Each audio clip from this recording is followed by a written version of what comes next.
Happy Monday afternoon, boys and girls. I'm back again to read the final chapter from our read aloud magical animal adoption agency, the Enchanted Egg. And the last chapter is chapter 10, The Perfect Picnic. So I'm going to go ahead and start reading. I hope all of you had a great weekend. And if you celebrated Easter yesterday, I hope you had fun. I hope you were able to spend time with your family. And if you didn't celebrate Easter, I hope that you had a nice and restful day and that you're back on this morning ready to work hard and for another great week of learning. There is an assignment that's going to go along with the read aloud tomorrow. It is for you to go back and to write a paragraph about your favorite part of the book. So from all of the chapters, from the entire story, what was your favorite part?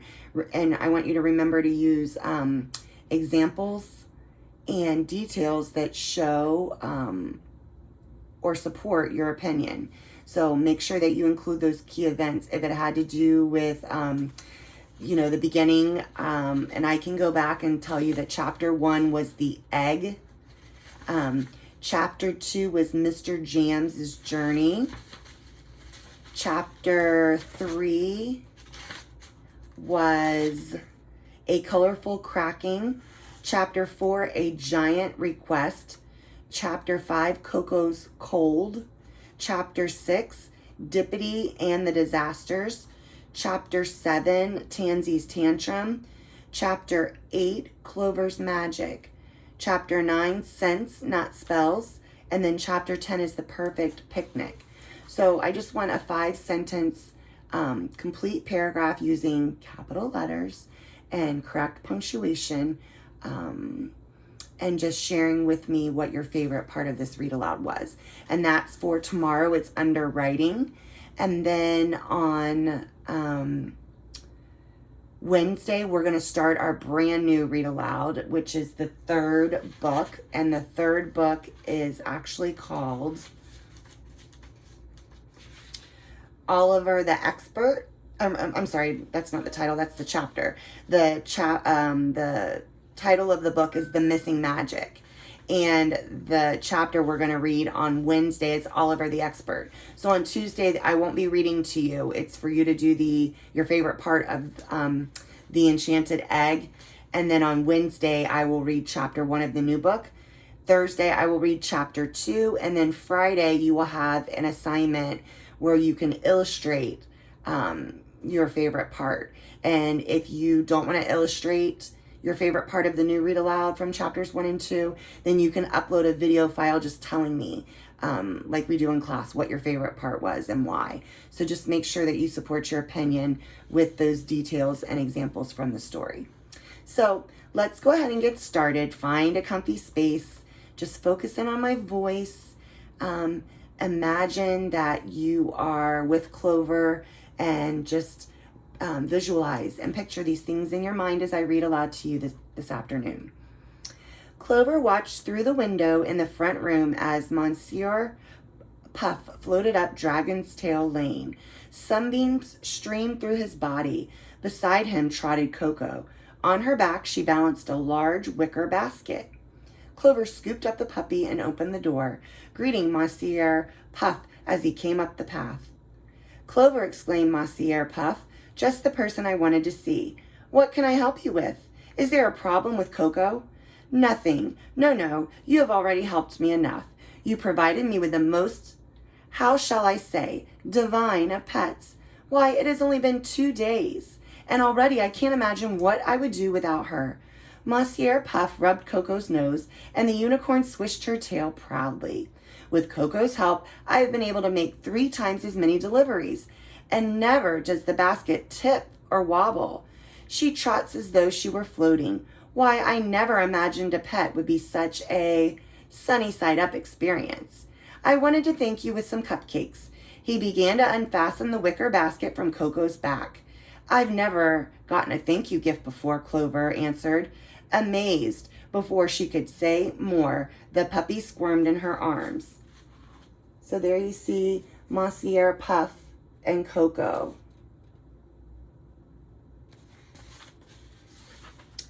Now, what is that, my dear? I can't see it properly, but you are holding something, aren't you? Said Monsieur Puff, staring at the flotation device. It's a puppy. He's invisible. Clover let him jump down, and he bounded toward Monsieur Puff. Delightful, said Monsieur Puff, setting down the basket, reaching out to try and find the puppy. He's more ghostly than I... What is his name? I haven't named him yet, Clover began. Achoo! Suddenly, Coco sneezed. Achoo! Achoo! Coco sneezed again and again. Sparkly snot flew everywhere. Ooh la la, cried Monsieur Puff. This puppy, I think, my dear. Coco is allergic to it.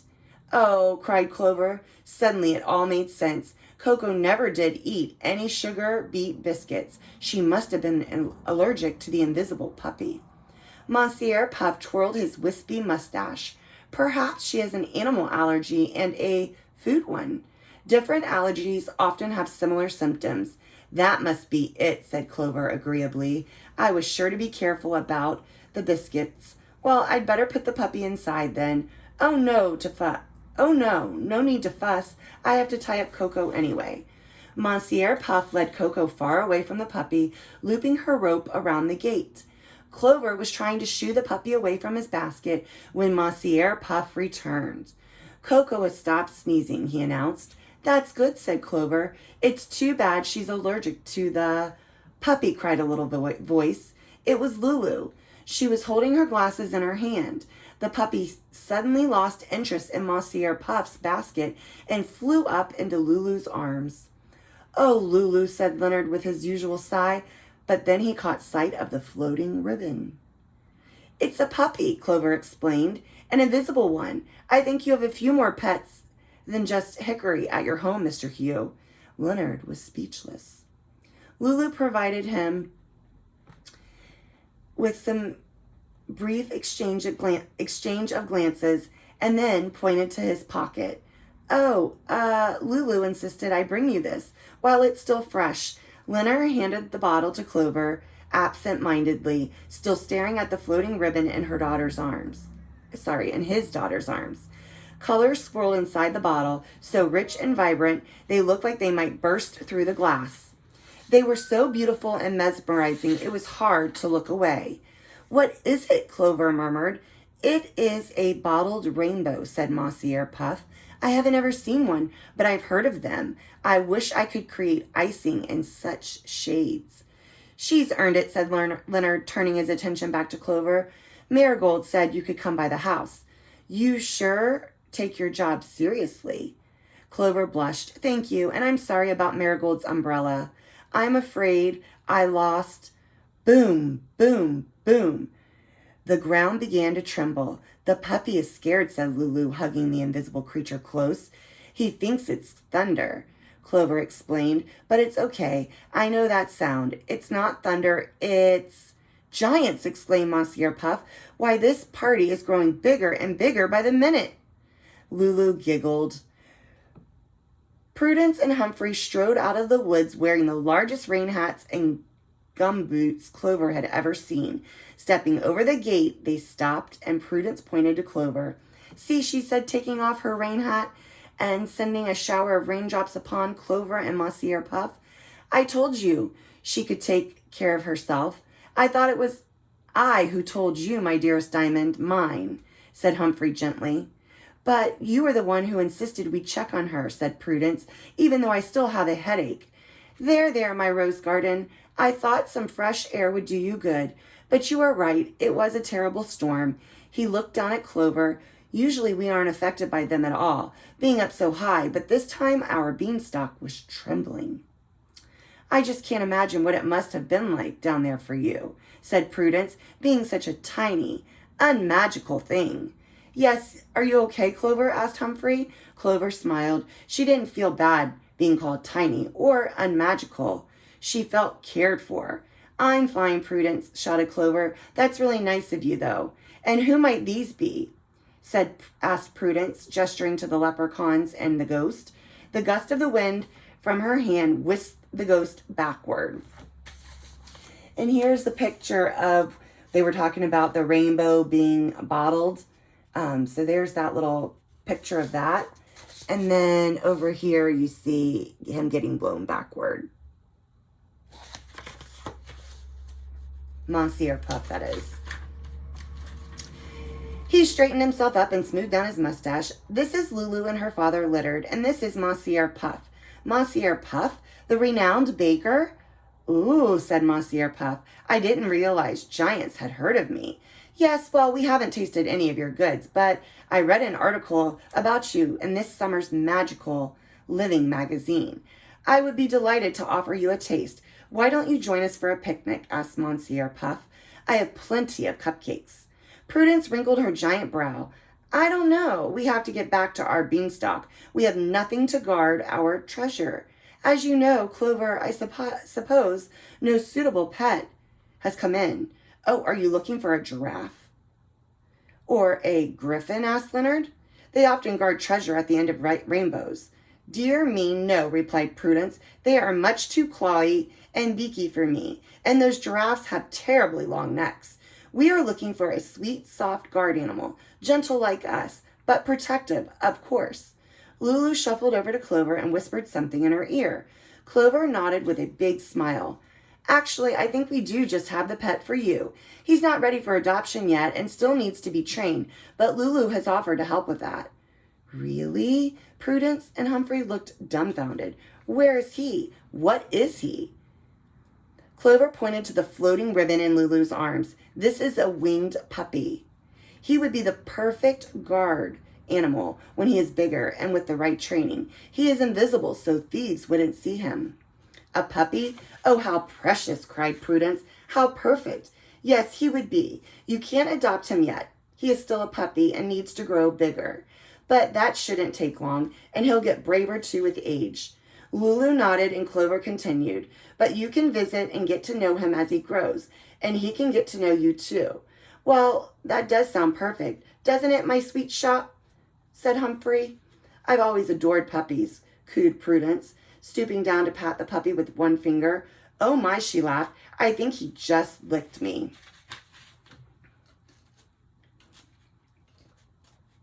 He must like you, said Clover. This was all Lulu's idea, you know. She smiled at Lulu, and Lulu smiled back. Now this calls for a celebration, doesn't it, my dumpling dish? Said Humphrey. Prudence nodded, and Monsieur Puff smiled and opened his basket. There are a few things quite as pleasant as a picnic in the sun after a hard rain. Monsieur Puff took out what Clover thought was a lacy tablecloth from his basket. But when he unfolded it with a poof, it became a lovely white picnic table. Prudence sat on the grass on her rain jacket, well, actually both hers and Humphrey's jacket. As the baker set out plates, Clover fetched some tea and napkins and treats for Dippity and the puppy. She also took a treat, an apple, not a sugar beet biscuit, over to Coco. The little unicorn seemed fine now that she was far enough away from the puppy. Then Clover brought out the magic kittens so that they could get some sun, and set them up in a cage beside Dippity, who could see them calm. Prudence cooed, oh, how very sweet, while poking a finger at the cage. They're very high maintenance, Clover warned, just as a spark flew off Lightning's tail and onto Prudence's giant finger. Ouch! Dear me, what dangers! Not everything is as it seems, said Clover. You are certainly wise beyond your size, said Prudence. Mr. Jams will no doubt be very proud, added Monsieur Puff. Then he offered cupcakes to everyone, one by one, so they didn't float away. Clover, Lulu, and Leonard took chocolate ones. Humphrey strawberry, and Prudence raspberry with white icing. To the giants, the cupcakes were the size of raisins. Ooh, Prudence said. This is delicious, Humphrey. We must have him cater my next reading club meeting. My friends would love these cupcakes. But my dear Pumpkin Patch, began Humphrey, I thought the reading club had finished. Remember what happened last time. But Monsieur Puff was so pleased he broke in. I would be honored to cater such a magnificent event. As Prudence and Monsieur Puff began to plan excitedly, Clover enjoyed the sun on her face and her second cupcake. It tasted even better than her first. Too bad the last bite floated off and got stuck in the branches of a tree. This certainly was the most peculiar picnic Clover had ever been to.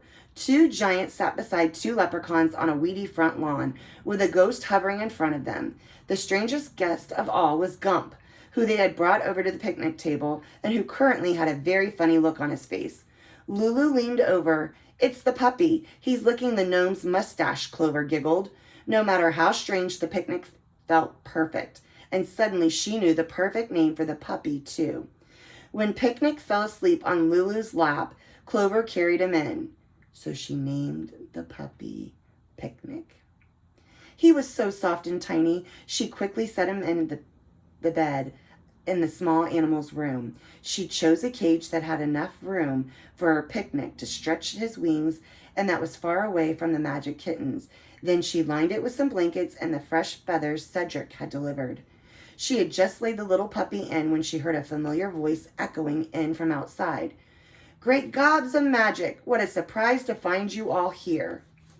So here's the picture, and in the picture you see the two giants, Prudence and Humphrey, and then you see the ghost, which is Mossy or Puff. Down here you see Leonard the leprechaun, and then you see Lulu here with the basket. So there you go.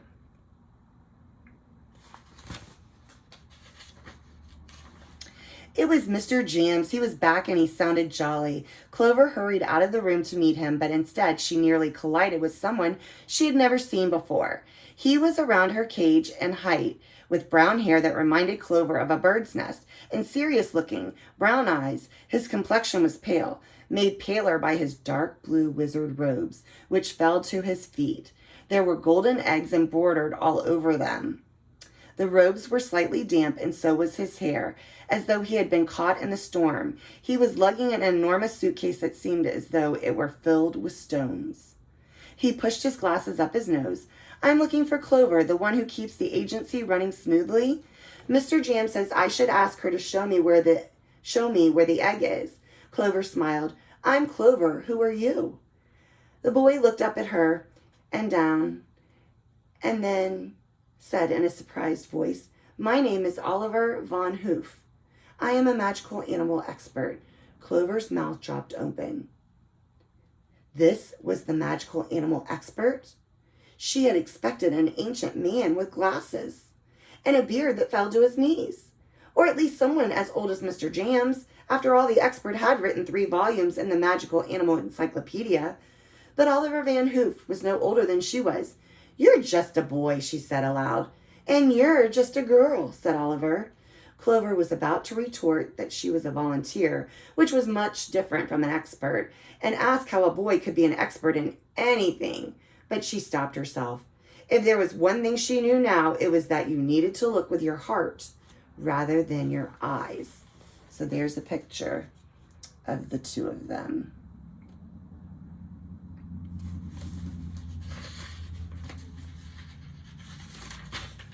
And her heart said that the least she could do was give him a chance. She stuck out her hand. Oliver eyed her warily, then shook it. "Come on," said Clover. "Let's go get Mr. Jams. I have so much to tell him, and you too. So much has happened. How long has the egg been incubating? Is it stirring? Did its spots change color? Is it making noises?" "Not anymore," Clover paused. "It hatched." Oliver's eyes went wide. But that's impossible," he sputtered. "I must see it at once." "Well," she replied, "see is not quite the right word." "What do you mean?" "Don't worry, I'll explain everything," Clover said. Then with a smile she added, "Welcome to the agency." And then there's a picture of the Magical Animal Encyclopedia. And remember, the encyclopedia is kind of like what the web is. The encyclopedia used to be books, and each book was a different letter, and anything you wanted to find out about a specific subject, you would look in that book. So if I was looking for information about alligators, I would find the encyclopedia that had the A on the outside of it, and I could open the encyclopedia and there would be information about alligators. So that's what an encyclopedia is. It's a set of books that are broken down by letters, to describe and give information about a specific topic. So we've finished our book finally. I know it took a long time with being out of school, but it's done. And I said before your assignment was under the writing tab. That is wrong. Your assignment is under the reading tab, because what I did is I took out the 20 minutes of independent reading that was assigned to you for those days, and I plugged it in with these assignments. So I switched them out so you didn't have any independent reading, because we're doing the read aloud together. So that was your independent reading time, listening to the read aloud, and then on the other days it's responding with whatever assignment I've given to you. So all of those assignments are under the reading tab for this week. And also I did send out, it's on the announcement page for reading, and it does have the must-dos for this week, and it's broken down by day so that you can see everything you need to, your must-dos for Monday for reading, writing, math, and science. Your must-dos for Tuesday for reading, writing, math, and science. And I don't have reading from the district yet for Wednesday, Thursday, or Friday, but you do have your math and science for the whole week there. And again, if you have any questions or concerns, just email me. You can reach me through Teams.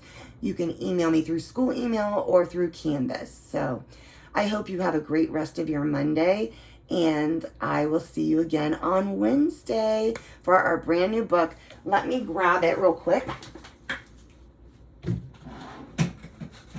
and I'll give you a sneak peek of the cover. And here we go, The Missing Magic. And there's Clover and the boy that she met, Oliver Van Hoof, who is the animal expert. So I'm wondering if this is Picnic when she's grown up. So there's just a little preview of that third one, and the book is called The Missing Magic. So until we see each other again, from my heart to your heart, I hope you have a safe few days, and I hope you just know how much I miss you, and I will hold you all right here in my heart till I see you again soon. Bye.